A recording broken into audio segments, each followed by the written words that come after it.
Have you ever been curious how to travel during school? No lie, I was actually one of those people in pharmacy school that thought you couldn't travel the world. Sure, we did things like travel to Vegas for ASHP or, take the trip to California with all your classmates, but nothing really crazy. Recently, I met one of my viewers and fellow Refugee Hustle readers.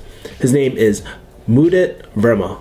He's currently graduating from the University of Maryland in the School of Pharmacy, and he also writes for the Pharmacy Times. In today's video, we talk about Mudit's travels to 6 different countries during pharmacy school, some of them being medical missions. He even got to travel to Australia for one of his rotations. We also talk about what it's like doing a rotation at the FDA, coping with bipolar disorder during pharmacy school, and what it's like to write for the Pharmacy Times. So if you want to learn how to travel the world during pharmacy school, or if you're struggling with mental health, or if you want to do something more with your pharmacy career, you need to watch this video. As always, there's timestamps below just in case you want to skip around. Make sure you subscribe to this channel. Also, make sure to like and share this video so you can help all sorts of pharmacists or pharmacy students around the world. Last thing, in the beginning of the video, the audio is a little distorted, but you'll still get lots of value out of this video.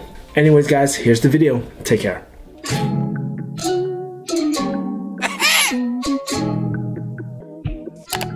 All right, 3, 2, 1, and we're live. What up, guys? It's your boy, Kevin Yee, the PharmD, aka Kevin the Refugee. Today, I have a special guest. I have Mudit, whose name I've been screwing up all this time. I always call him Mudit. So I have Mudit Verma. He is a pharmacy student, about to graduate, right? Yeah, a couple weeks. Yeah, a couple weeks. Honestly, we're talking during the pre-interview and dude, you have done some pretty amazing things. You got to travel to 6 different countries while you're in pharmacy school. You had kick-ass rotations at the FDA and went to Australia for one of your rotations. You met really cool people. You have a unique pharmacy school experience too. And I think what is really cool too is that you're pretty successful too for someone who is in pharmacy school. You write articles for Pharmacy Times, right? Yeah, I've written one article, but yeah, I write articles for Pharmacy Times and my school website. So. And you're also a guest on Tony's pharmacy podcast, man. So yeah, it's a Pharmacy Leader podcast, right? That one? Correct. Yeah. Yeah, man. So I'm so glad to have you here, man. How are you feeling today? I feel great. I feel ready. I want to talk about stuff and just be a part of this cool experience and tell my story. Yeah, it's not too often where people actually approach me and they're so down to earth. They're so I don't know. It's hard to find people in pharmacy that are just real, And I just love having guests like you who are just willing to talk about the mother struggles and stuff in their life. Exactly. I think it's I don't know, you can tell me, but I think pharmacy, sometimes we always paint a positive picture, but sometimes it's not always like that, man. So yeah. Right. No, definitely. I mean, my pharmacy school career, I've highlighted all the positives, all the great things that I've done, traveled to 6 different countries, mission trips, international conference, leadership, and the rotation. But I've been through a lot, and so much that is pharmacy school, I felt has kind of impacted my mental health as well. So, yeah. Yeah. Well, also, I'll throw you an easy ball, man. Tell me why you actually got into pharmacy, and applied to pharmacy school. Tell me about that. Right. So I went to University of Maryland College Park, and I majored in psychology. And at first I was thinking about becoming a therapist or a counselor, some kind of mental health practitioner to help people, mostly in the context of talk therapy or psychotherapy. But I felt this pressure from my social circle and cultural circle to also look into more tangible healthcare, especially medicine. So basically, I found good interest in pharmacy because of mental health, and medications are a big part of managing mental health. Yeah. In addition to talk therapy, in addition to non-pharm therapy. So Also, just a quick question. What are some of the like specific things that your parents said to you to like get you into pharmacy or consider pharmacy? Do you remember? yeah, it was like a lot of it. It comes down to like money, and I mean, it's my parents. Like they told me I could do what I want, but there would be more. They would get excited. They would get more excited about talking about like healthcare careers like medicine, pharmacy, dentistry, and they wouldn't have that same enthusiasm when talking about art, music, comedy, theater, or anything outside of like healthcare. So, I mean, they would say, you know, they would definitely tell me that I can do whatever I wanted, and I believe them, but I could tell that they would feel more fulfilled or be more on board with like something like pharmacy. So, you know, it is what it is. Your parents basically said, hey, you can be anything you want as long as a doctor, engineer, or lawyer. Yeah. I feel that. Yeah. What is it like growing up in like an Indian family and stuff? It's, I think it's, I'm pretty lucky. I feel personally pretty lucky and privileged. So I'm an only child. Mm-hmm. And, at first that was tough because it was hard to find mentors and people that could teach me, role models growing up, like role models that I could actually talk to growing up. Yeah. So grade school was very like awkward. I'm sure it is for everyone, but even college, like it was hard to find my interests in college, like undergrad. So I think. Tell me about that. Tell me a little bit more about that. Cause I feel like that's something like not only college students struggle with, but even people after pharmacy school or like people in my age. I'm like 30. I know people that are still trying to figure it out. So tell me about that, man. Yeah, I think in college, I was trying to like please the status quo, both from a social perspective and cultural perspective. So like the core part of me, I remember as a psychology major, I wanted to go into mental health from an angle that was like more talk therapy and solutions that were more based on like life skills and time management, more behavioral type of things. Mm-hmm. And I also remember, like, for example, in high school, rewinding a little bit, like I played sports in high school all 4 years. I ran track and I played soccer. Mm-hmm. And I wanted to do the same in college, but I was not good enough at all. Like not even close, like especially a big school like University of Maryland. So like, I don't know, I was just trying to be cool. Like I was trying to make an impression, like just please everybody. Yeah. Maybe that's part of being an only child, but like it was hard to really commit to things that truly made me happy as an individual, when I had like other competing things that I felt were coming from like the outside. So yeah, I totally know what you mean, because I don't know, like I'm a classic people pleaser too, man. Yeah. Like I was always like trying to be one of the cool kids, or I was trying to like do this for a girl and that for a girl to try to get her to like me and shit. So I know how it is, man. And right, like we were talking on the pre-interview, I know that you're big, like you care about people a lot. So yeah. Definitely, man. Yeah.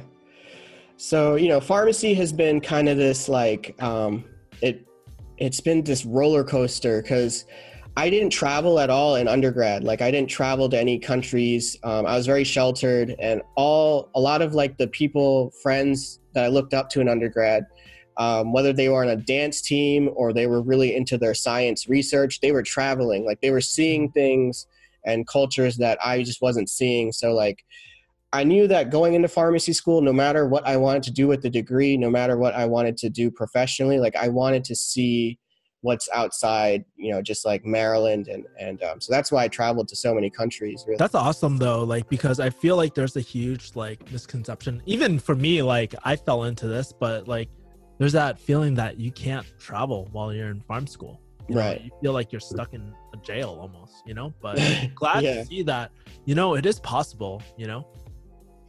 No, absolutely. Because especially mentally, like I felt stuck a whole lot.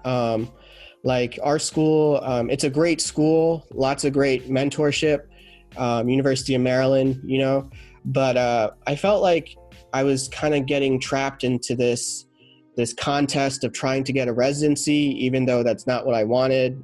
I personally did not apply to residency, for example, like very like narrowly defined like clinical track of careers. So I did feel trapped here and there, but by traveling and looking at organizations that were a part of the university but outside the pharmacy school, like looking at those types of organizations like for student involvement, that helped like liberate sort of my interests and free up some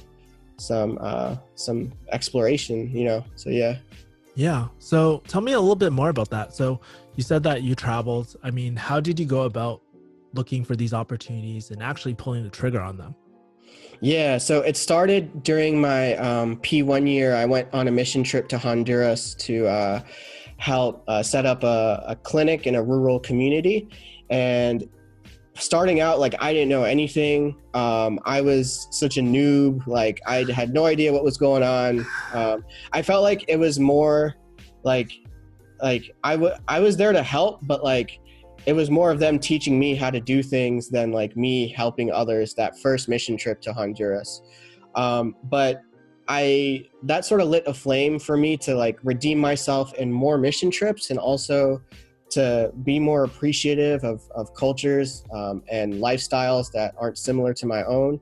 So, you know, like the two other mission trips I went to were Nicaragua, which is the third country I've been to, and Jamaica, which is the fourth. My second one going back was Argentina, where I went to a conference. And what kind of conference was it? It was for IPSF, International Pharmaceutical Student Federation. Mm-hmm. And it was for the Pan American Regional Office. So it was an awesome conference. It was so much fun. Lots of socializing, like lots of activities, like partying and stuff. Yeah. But also we did some serious business as well. Like we learned about how pharmacy education manifests itself in different countries in South America. We learned about their different public health initiatives. Argentina doesn't have like big chain retail pharmacies. Oh, really? Yeah, they just have independents. Yeah, they don't have like a CV, you know, a big chain of like CVS or Walgreens, Rite Aid. Like they Wait, have. So why hasn't a chain like monopolized that area? I'm so curious. That's a good question.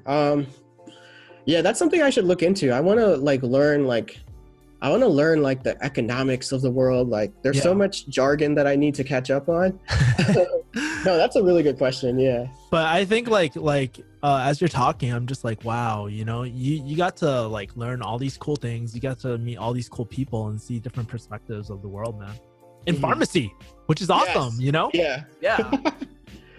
Yeah. You said you went to Honduras, Argentina, Nicaragua, Jamaica. Did you mention Singapore yet? No? Yeah, no, Singapore was the next one after Jamaica. It was interesting because it was funny because I had a week-long mission trip in Jamaica. We spent the last day kind of vacationing. I returned home for one day, and then I had to pack for a month-long internship in Singapore. Oh, what? Yeah, like other side of the world. So before we move on to Singapore, let me ask you, tell me about Jamaica and what it's like to go on a mission trip. Yeah, so Jamaica is a great, it's a country that, like, I think is known. I think at a glance, people may first think of tourism and, like, sort of having a good time or whatever. But we went to a rural community that was very loving and caring. And they set up a makeshift clinic in one of their churches. And so I was the only pharmacy student on the mission trip to Jamaica, and I had to oversee like all the pharmacy operations. Yeah. And they had one other like pharmacy professional from Jamaica there, but it was just us two. So we had to go through all the prescriptions that the physicians were giving us and process them accordingly. And then we would have volunteers do like technician types of duties. But it was like, I was finishing up my P2 year, and it was pretty eye-opening. I learned some of the language that they speak is called patois, and it's like a mixture of English and French. And I think it's influenced like a lot of culture, like both locally and internationally. I mean, it was so eye-opening. Like there are different musicians out there that I think like sort of make their music like with influence from Jamaican culture. Like I had such a great time overall. Yeah. Fantastic. So yeah. That's awesome. Oh yeah. So tell me about Singapore. So you came back, like it was literally like there was a short time frame and you had to fly across the world. Tell me about that, man. Yeah. Oh man, it was so fleeting. Like it was a lot of work in a short amount of time to pack. But I arrived to Singapore, and by the way, the reason I chose Singapore as like an exchange program to do an internship was because I made friends from Singapore in Argentina at that conference. And it was funny because I thought I was doing great. Like I packed all my essentials. I had everything I needed.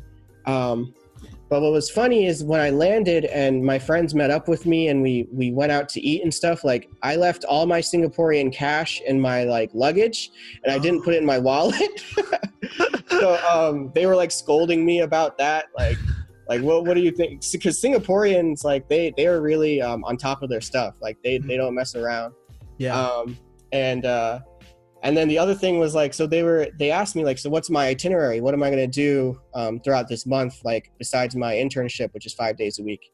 And I actually had nothing. I was like, I thought they were going to show me around, and like I thought, I thought it'd be all taken care of, but even though like I never actually thought about that, but it was a pretty big wake up call, but it was really entertaining, like a great time, funny stuff all around. So yeah, I'm actually the same way. I when I go on trips, I don't really plan that often. I just like to wing it sometimes, but right. I think a lot of people in Asia, they're definitely like, there's a different organization system, and they're like very prim, proper, set, and organized. It's like crazy. Absolutely. Yeah. Yeah. Tell me about your time. You said it was pretty fun. Tell me about your time in Asia, man. How was it? It was great. I mean, Singapore, like I was able to try different foods of like different cultures. I was actually raised vegetarian, but I broke out of my comfort zone a little bit just to like, have different like tastes from different cultures. I mean, Singapore has 4 different like official languages, and like I tasted food from like that's culturally like from Malaysia, Thailand. So like my family's North Indian, but Singaporeans have mostly South Indian. So I had a whole lot of like authentic South Indian food. Yeah. So I could like get to know a part of myself, which I didn't really expect, but that was pretty cool too. Yeah. So lots of different foods, lots of different cultures. Did you try anything like really different? Like, I don't know, maybe in China you eat scorpions and shit. Like, do you try any wild things or any street food? I definitely ate street food. I didn't try any no scorpions, no like insects either, but I don't know, I still felt like pretty accomplished because like I've never had like a whole entree that was like meat. I would just like try it. I hope I'm not disappointing my vegetarian friends out there. I'm still a vegetarian by habit. It was just like I felt the need to step out of my comfort zone and just get the experience of different cultures out there. I had a friend go to Singapore, and he was telling me that he was hooked on like Milo Bing, like the drink Milo. Do you know what it is? Milo? Yeah, Milo is amazing. Yo, like, dude, my friend got addicted to it, man. He bought like 10 cans when he came back home and shit. It was so funny, man. Yeah, Milo is so much better than Nesquik. Like it's just the right amount of sweetness. It's like just the right amount of cocoa or whatever chocolate flavor they use. So, But you know what Milo is really bad for? If you're on a keto diet, so I can't drink that shit. Oh, true. Okay, so tell me about the last place you traveled to. You said Australia, right? Yes, Australia, my most recent experience destination. It was for an actual API rotation, renal transplant. And the culture was almost the exact opposite of Singapore, because Singapore people, and like you said, like Asian cultures, but especially Singapore, people are they're on top of their game. They're on top of their stuff in terms of scheduling, very efficient. Yeah. Very prompt. Australia, everyone's like laid back and it's very easygoing. But the rotation was pretty eye-opening as well. It was kind of challenging. It was renal transplant, and I learned how about. did your school actually get that site over there? Yeah, so I think it was about a decade ago where like there was an ambitious student at my school that like first set it up, and then with this hospital in Australia, it's called the Royal Melbourne Hospital. So they set it up with this hospital in Melbourne, and ever since then it stuck. Like this relationship has stuck with the school. So like I didn't have to do too much paperwork. Except for some like travel documents, but it was already kind of an established relationship, which I feel pretty lucky to be a part of, so yeah. So sorry I cut you off as you're telling me about your Australia experience. Tell me about it. It's renal transplant. What kind of stuff do you do? How is Australia? Did you fight any kangaroos and shit? Oh yeah, no, I didn't fight any kangaroos. I fed kangaroos. I was very nice. Like I went to animal parks and I bought like the kangaroo feed, and I would fed the kangaroos. It was cool. I felt like one with the kangaroo family. It was it was cool. But kangaroos can be vicious, man. Like one, they know how to box and whatnot. Yeah. Like I saw another video where a kangaroo choked out another one using. Yeah, I saw that. Damn. No, that was nuts. Yeah. And speaking of boxing, I was in the boxing club at University of Maryland. Yeah. Undergrad, and I had 4 fights, and I lost all 4 of them. So I was definitely not trying to fight a kangaroo, because I don't have a good record at all in boxing, but I used to box, and that's awesome. Didn't go so well. Yeah. What got you into boxing and whatnot? So boxing, yeah. So I remember back to when I was talking about how I wanted to play sports, especially soccer in college. Basically I found out I was not good enough, not nearly as good as I thought I was. I wasn't going to earn a tryout for the team. It just didn't work that way. Because kids that play college soccer, they've been playing since they were 2 or 3, and they've been scouted by colleges since that young, honestly. So I did boxing kind of just to, it was kind of a way to compensate and kind of maybe prove, maybe certain people or entities in my life perhaps provide a different impression, prove them wrong, that I actually was capable of engaging in a sport that's pretty violent, very violent, and step way out of my comfort zone. So I was good at the fitness. I had great discipline. The technique was pretty solid, but right when I got into the ring, I was this is not who I am. I can't actually fight this person. I was just running away in style. It's very different, because anyone that trains martial arts knows that competition and gym training are totally different. Just Absolutely. How people in the gym, when they lift and stuff, you see monsters at the gym, right? But sometimes they just don't perform when sometimes they don't perform when it's time to compete, so yeah, exactly. I feel you. Yeah, so it was a great experience. I learned a lot about myself. I feel it was very humbling in a good way. I could see what I'm capable of, or in this case, not capable of. But anyways, I was not trying to fight any kangaroos or anyone really. So back to renal transplant. Renal transplant. Oh man, Yeah, so it was a lot. Like, pharmacy school was tough for me. So like, it's hard for me to just roll up in a rotation and like, I'm definitely not the type to dominate or make a exceptional like impression in the academic realm. So I had to study up on immunosuppressants, prophylaxis, like regimens. So like after they get the new kidney, they're on at least like 14 new medications with immunosuppressants, a certain antibody, and like fungal prophylaxis, bacterial prophylaxis. And so we would educate the patients, which is really cool. Like, they're from a totally different country. The patients and I would have totally different accents. Yeah. Was there a communication barrier at all?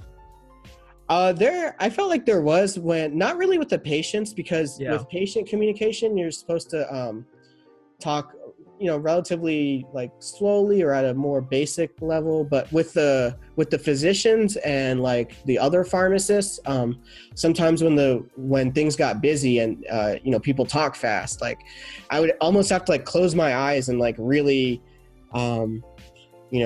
listen in on like every single syllable, like every single sentence, and make sure I'm grasping that what they're trying to say. Same with Singapore. Like they have a unique like accent or dialect as well. So like, and same with Patois in Jamaica. So I've learned like different variations of English. So like in Jamaica, they have Patois. In Singapore, they have Singlish. And Australia, they have their Australian accent. So educating the patients was a great time. I think like the tougher part of the rotation were like journal clubs and presenting my soap notes to the clinical team and the like actual academic stuff. Like that stuff was tough. But it was a good time overall. Yeah, since we're on the topic of like rotations and stuff, you also did a rotation at the FDA, man. I think that's one rotation I wanted to do, but I just never got to in school. Tell me about that, man. Yeah, the FDA, I think it's a great rotation because there are a lot of students there from a lot of different schools. For the most part, most FDA rotations, from what I hear, they're pretty like, at baseline, they're kind of like laid back because the projects that you get are almost what you ask for, like you kind of get what you put into it type of thing. Mm-hmm. So you can kind of tailor it to your needs. So I think like if you just want to get a taste of the FDA, it's pretty flexible in that regard. So you can get projects that you can work on at your own pace. And there are a lot of student lectures that talk about the different divisions and offices within the FDA and what functions they perform. So my FDA rotation was kind of busy actually because I was in the division of drug information, DDI, mm-hmm. and we would have to take phone calls from consumers for FDA MedWatch, where you report adverse events. So it kind of had this like retail community feel because I would get phone calls from consumers that usually were not in the best mood because they want to report an adverse effect from like a medication. Yeah. So, I would document that accordingly, or I would send them a FDA MedWatch report form. So like I would have to, manage the projects that I wanted on top of those phone calls. So it was a little bit busy, but it was a great experience overall. Well, it's pretty funny. Like I wouldn't expect people to really call in, but I guess a lot of people do. Yeah. And actually, a lot of people do. Sometimes they want to know like drug information, mm-hmm. which you can give if it's like publicly available on the FDA websites and the government resources. But like if they ask for like specific medical advice, then you're not allowed to give that. So it's like, there's only so much you can do to help them. Like you're kind of restricted as a student to just deal with the reporting adverse effects. So how do you know if it's like an actual adverse effect versus like a mistake at a pharmacy, like in dispensing or something like that? Yeah. So when we're documenting it, we have to like, we're not allowed to kind of inquire we're not allowed to inquire or even educate, like distinguishing between an adverse effect or like a normal side effect or something that probably had nothing to do with the medication, like we're not allowed to offer our input. We just document. We're there to just document and kind of like Intake. Do intake. But it was still enlightening because the different things that people experience and the fact that it stresses them out so much that they actually make the phone call. That was pretty eye-opening because like you said, I didn't think that people would call in that much, but yeah. Let me ask you this. You said like earlier you were saying like the FDA was like actually one of your like most special or like memorable rotations. Tell me what was most memorable about it. I think that meeting other students from other schools, because they take students from like all over the country and actually out of the country. There were a few students from France. So it's like, it was more the social aspect of the rotation. Because there is a lot of like leeway and downtime for when you sign up for student lectures. You know, in sort of the ice breaking and sort of the introductions, you get to know other students and network. So it was like a great opportunity for that. Because like the functions of the FDA, like it was cool learning about that, but like outside of studying that, like actual human interaction and like meeting people, that's what really made it special. So yeah, what kind of people did you meet? Like let's transition. Let's talk about the cool people you met in pharmacy school and whatnot. Like tell me about them. Right. So pharmacy school, yeah. So going into pharmacy school, it was a little bit of a shock because not a shock, but a transition rather. Because I felt like most of my classmates, or a significant number of them, were on the introverted side. And then within this cohort of introverts, you have extroverts that are extroverted compared to other introverts. And some cool people I met in pharmacy school, like I have a great social support system. Like I have friends that have embraced this whole like residency thing. I have friends that let that go altogether. Friends that are going into community. I think they're like the closest friends I made in pharmacy school were the ones that were willing to listen, especially to my ideas that may be like outside the box, or that were willing to be present during my like difficult times and talk about things that weren't always like career related or related to like professionalism and building your resume, like people that were like, down to earth. I totally feel you on that. Sometimes like when you're in pharmacy or when you're in pharmacy school, you're talking about pharmacy all the damn time. Sometimes you just want to get away from it and just like, yo, let's talk about life. Let's talk about something else, man. Yeah. Yeah, I feel you. Absolutely. Yeah, man. But yeah, so we painted like a pretty rosy picture of your pharmacy school experience, but there were some hard times too, right? Absolutely. And I would say that the hardest time came after my P2 year, after coming back from Singapore. I'm just going to quick drink of water if that's cool.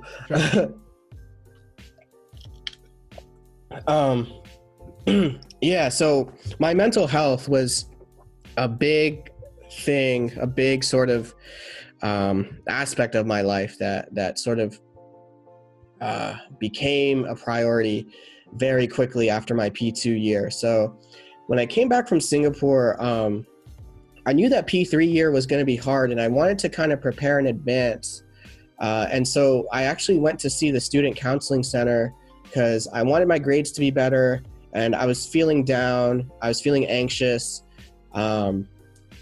I didn't know who to turn to, and I wanted to like seek out help that was like professional, especially being a psychology major in undergrad. Like I was able to see the value in professional help, help that goes beyond, because my friends are awesome, but like I wanted the best resources. I've always been curious, like, let me ask you this, like, what is the major difference between like professional help versus like your homie advice? Yeah. Tell me a little bit about that, because I don't have any experience with that.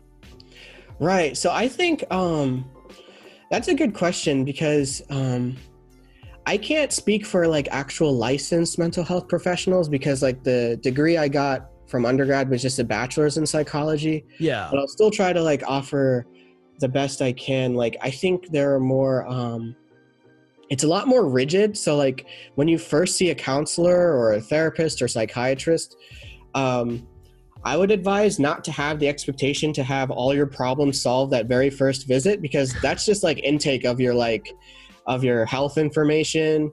And they may ask like a question about your your mental health history. And I remember like my first time I was giving them like way too much information. It was overwhelming, but this was just them doing like their introductory kind of intake. So I think it's a lot more structured. Professional help is very structured, and it takes a lot of patience. So you have to adhere to your appointments, whether they're on a weekly basis, bi-weekly, monthly. It's a lot more systematic than kind of hitting your friends up like as needed. That sounds funny, as needed. PRN. Yeah, PRN. So I think, like the approach is a lot more structured. The questions are very carefully thought out, I feel like. So like in my counseling skills class in undergrad, all the questions you ask have to be structured in a non-confrontational and open-ended way, with like a lot of freedom for the client or patient to speak, and kind of let their thoughts flow, which can be frustrating to some, or perhaps freeing to others.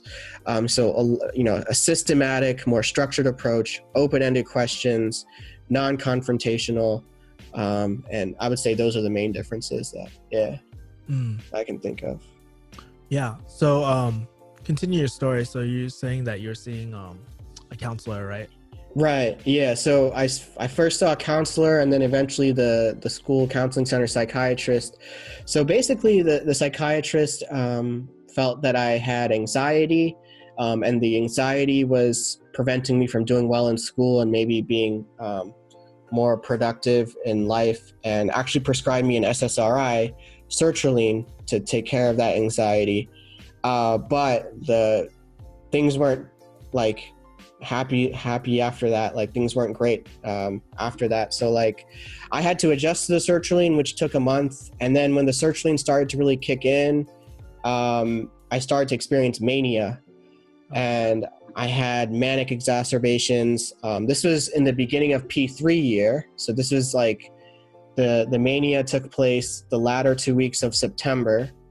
I was very agitated. I was very energetic and creative. So mania, like there's this funny, ironic aspect to it where it's like you kind of feel good as someone dealing with mania, but you start to realize that as the people around you kind of worry and are concerned about like just how outgoing you're behaving and stuff, like that's when it starts to become a problem, and it is. I mean, it's yeah. Like, what were some, when you say like how you're behaving, right? What were some of the things that you were doing, or like how like that got the people that you cared about concerned? Right. So it's kind of unlucky that I was having mania in like a pharmacy school environment, because it's so professional. Everyone wants to put their best foot forward, and like I feel like just talking about mental health, like some people feel like, oh, that's maybe not appropriate for a professional.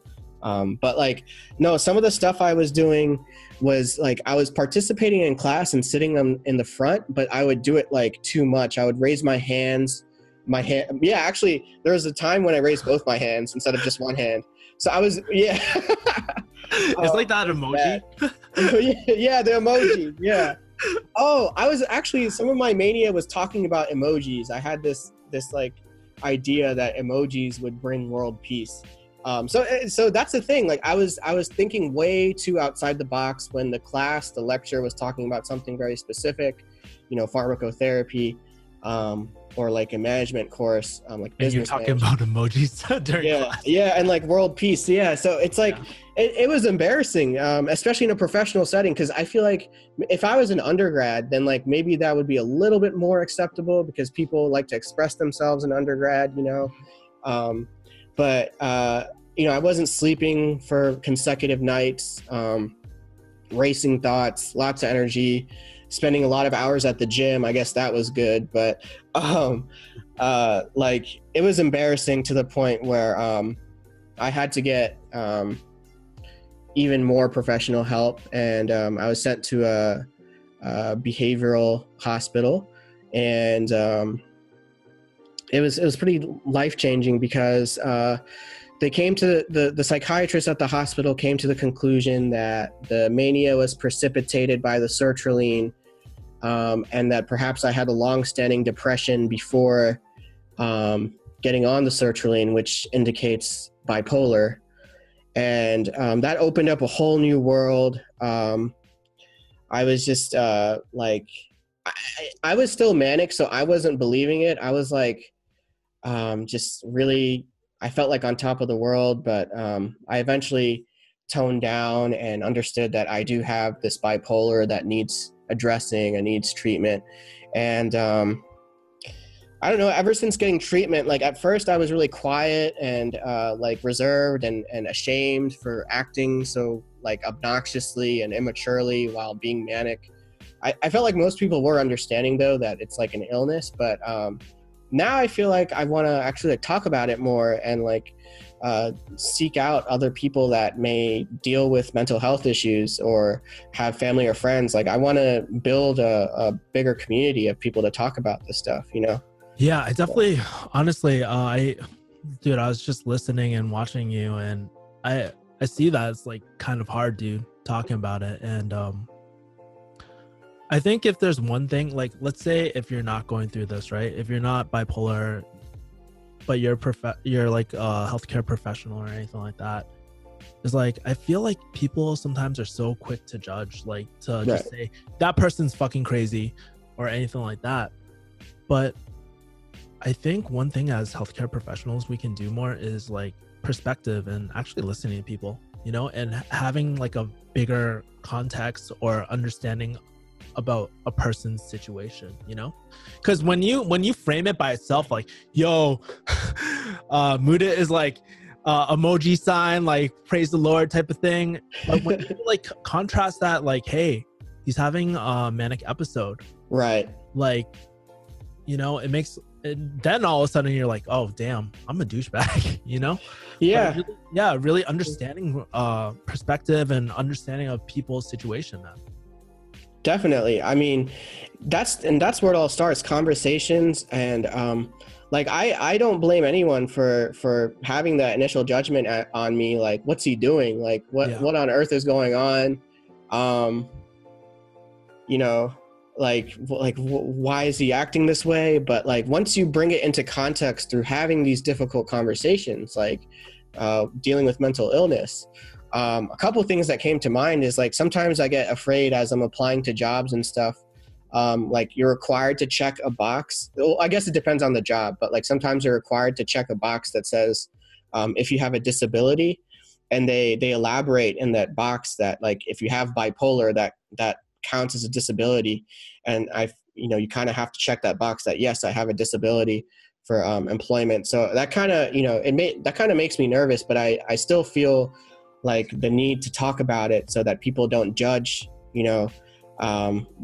without any like informed sort of education on like what these mental illnesses are. Then the fact that when they're controlled, we're just like everyone else. We're regular people that want to do great things. So yeah, that's tough, man. Especially like, dude, it really hit home when you're talking about that disability checkbox, man. Mm-hmm. Like sometimes I just feel like people without it, like maybe we're not aware of all the stuff that people with it go through, Exactly. Yeah. I mean, it really is a whole new realm.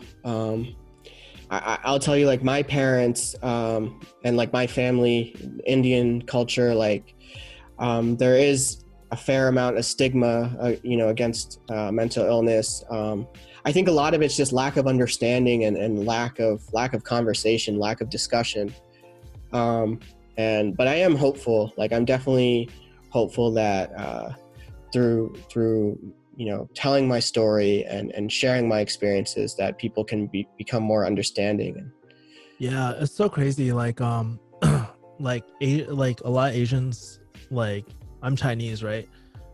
A lot of people have the same stigma, like, yo, mental health, that's like fucking fake. It doesn't exist, It's like everything's like wrong with you. And a lot of them won't seek professional help at all, which I think is like a huge problem, right? Right. Especially after my dad passed away and whatnot. Like, I was like talking to my mom. I was like, hey, would you ever consider like professional help? And she was like, no, like blah, blah, blah. It's just like really hard to talk about, even like not saying that you need it, but hey, it's there. And they automatically, without thinking, they just say, no, I'm not interested, Right. Yeah. I'm just curious, how has it affected any of your friendships now that your friends know? Or like, tell me about that. Like how has like knowing that you have bipolar affected your friendships as well? Yeah, my friends have been really supportive. They've been really good at checking in. So I think a great thing people can do is to check in for anyone, really. Like just like send like messages just saying, how are you doing? How are things going? Like they've been really supportive with that.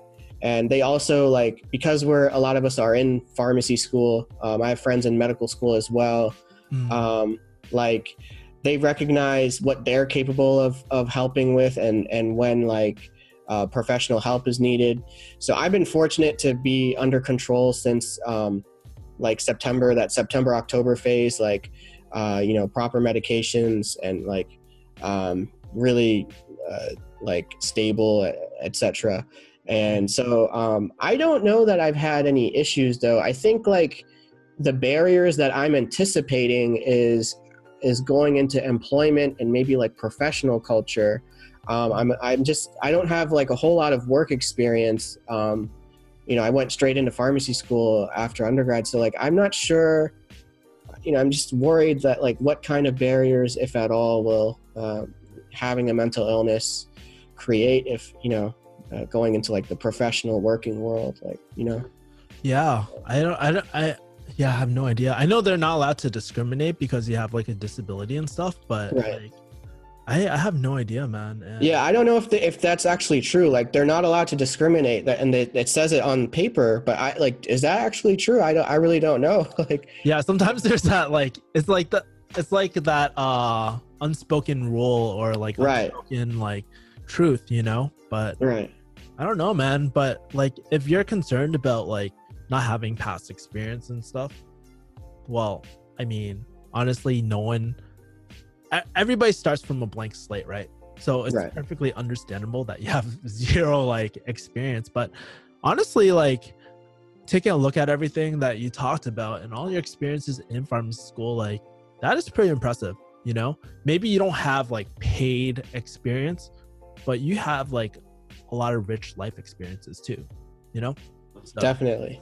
I think if you harp on that and you focus on that and look at those as your strengths, then I think you can get it, man. I also want to say real quick, like my parents have been phenomenal because like in the extended Indian community, from my perspective, or like my extended family rather, like they may not understand, but I've had deep conversations with my parents about how to manage this, about the necessity for professional help. And because pharmacy school is busy and may occupy the time of like my friends and stuff, like that was when my parents came into play, and they financed like nearly all of my travels for whatever the school couldn't compensate for. So like they've been like rock stars for sure, Yeah. I've been lucky too to have like amazing parents too. And I think like for me, one of the ways that I want to give back to my family for taking care of me and doing all this amazing shit is actually taking them on a trip to like Hawaii and like back to our motherland in China and shit, to our original village. So I hope when you like start working, you start getting more money, you think of them and you take them on a nice trip, man.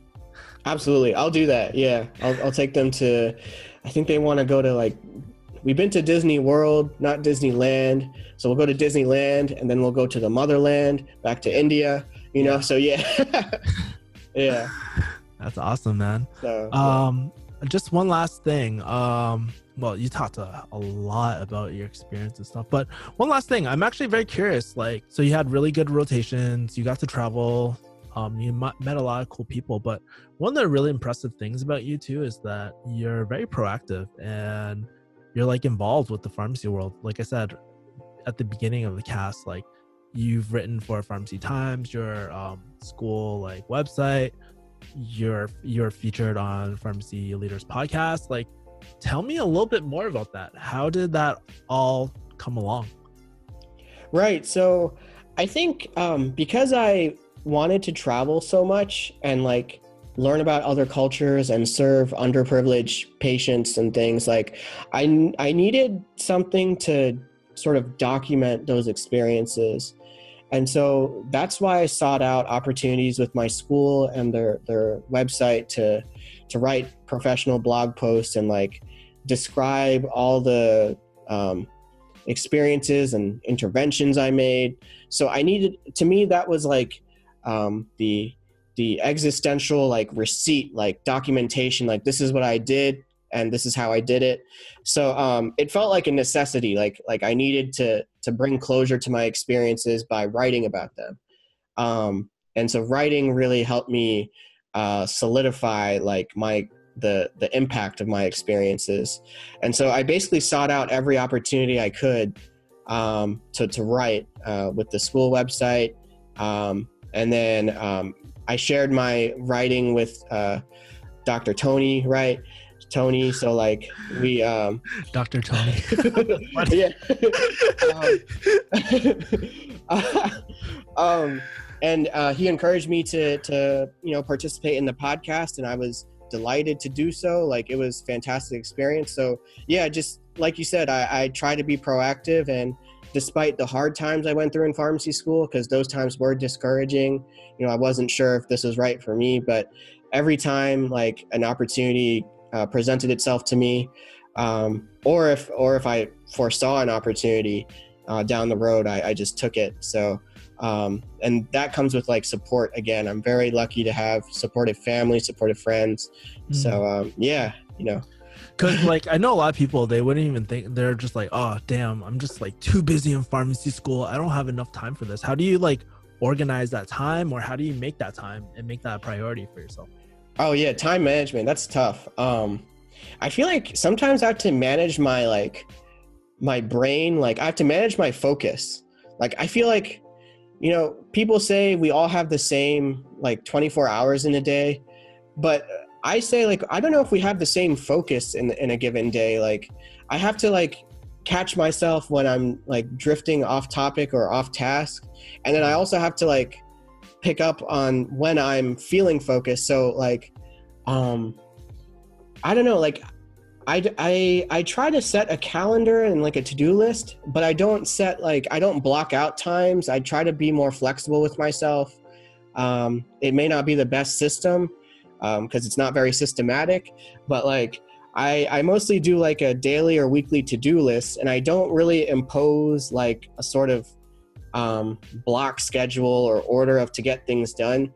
More often than not, sometimes I find myself wanting to write more than to like study like actual pharmacotherapy. So a lot of it comes from genuine interest, right? Like we're supposed to put studies first and academics first, but sometimes it doesn't play out that way. Like, especially when you want, I feel like in pharmacy, if you want to do a creative or innovative career path, then you sometimes have to distinguish yourself from the typical like focus on studying first and extracurricular second, and then this project third. Like I kind of mix it up a little bit. So yeah. That's what, like, I totally agree with that, because I think we're very multi-dimensional people. Exactly. Yeah, like for me, I mean, yeah, I did pharmacy. Yeah, I love business. Yeah, I love MMA, but those are all integral parts of my life too, you know? And I think having like, not like 100 different focuses, but like maybe 4 key focuses, maybe like health, personal, contribution, stuff like that. Like those are areas where I focus on, and it helps me a lot. And I think it's pretty funny. Like you're talking about strategies and stuff. Tell me about some of your strategies, man. I know you don't block out stuff, but how do you choose like, hey, I want to do this? Yeah. So I don't know. They're not very creative, but like I send myself emails. So I use my email as a to-do list as like the major, most professional, like most important to-do list. Then I use for my own like notes and my own I wouldn't call it a diary, but just like life notes. I like taking notes about my life. I use I use Google Keep. Yeah, it's like a sticky note app. It's like versatile. You can make lists and sticky notes and add pictures and stuff. So, and I really like how Google Keep you can access it from like anywhere because it's like cloud based. So I use Google Keep to document anything I have to get off my chest. I can even document like professional stuff on there too, everything in between. If I need to rant about something, or if I learned something, if I had an experience where I learned something, I'll jot that down into Google Keep. I've been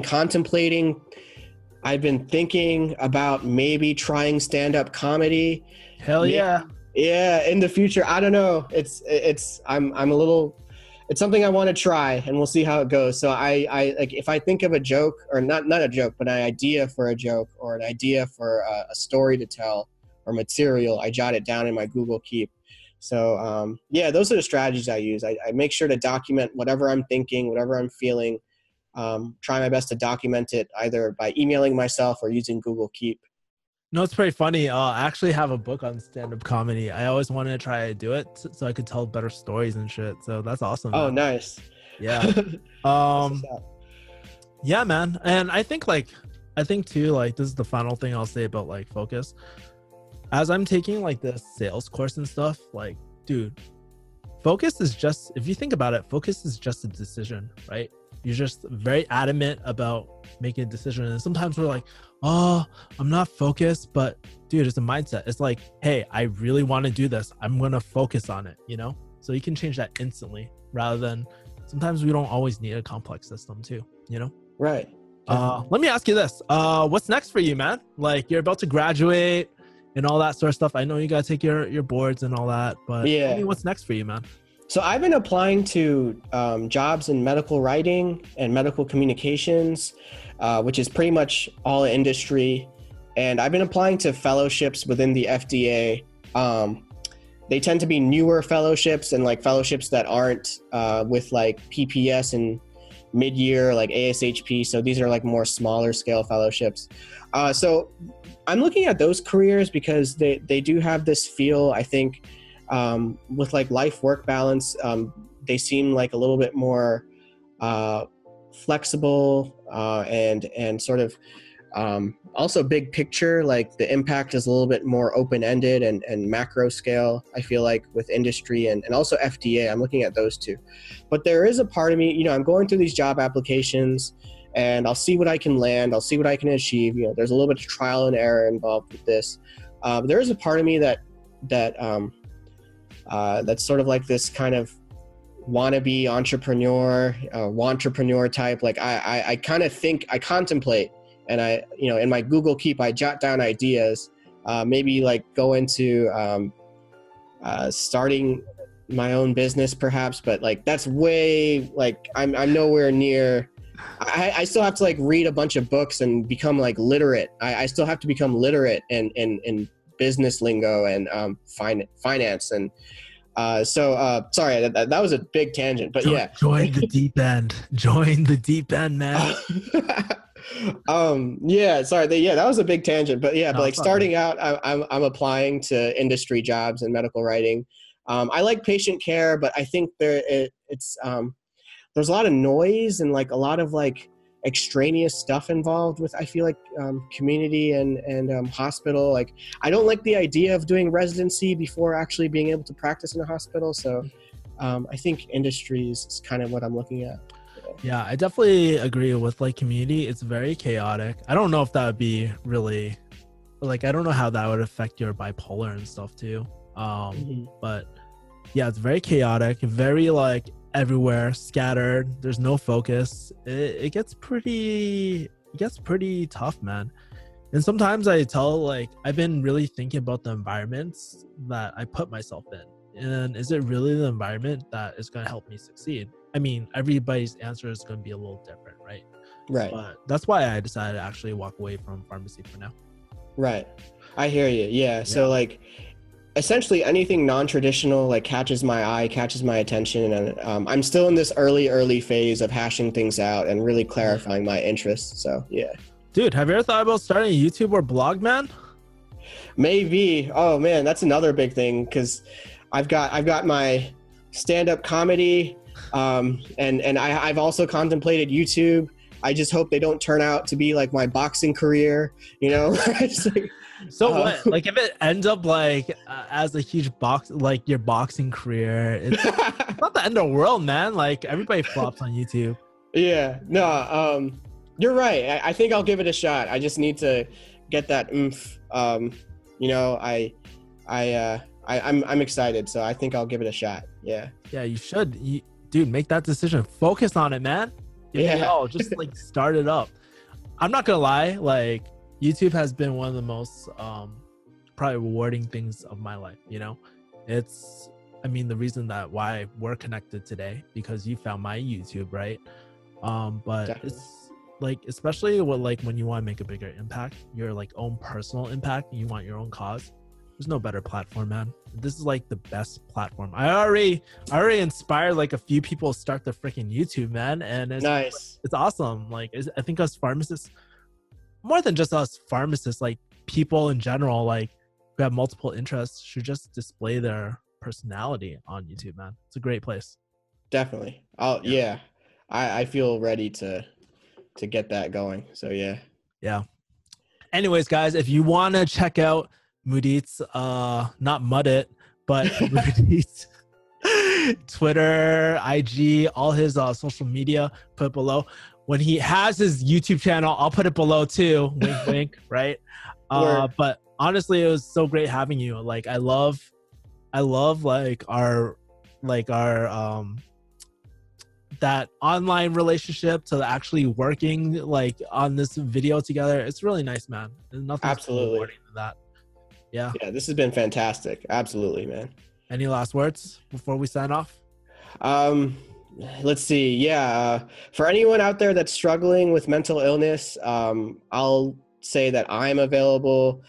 Kevin is a great resource. We're available. Just don't be afraid to seek out help and share your story. We're here to help. So yeah, that's awesome, man. Anyways, guys, I'll wrap this up. I'll see you guys later. If you guys really like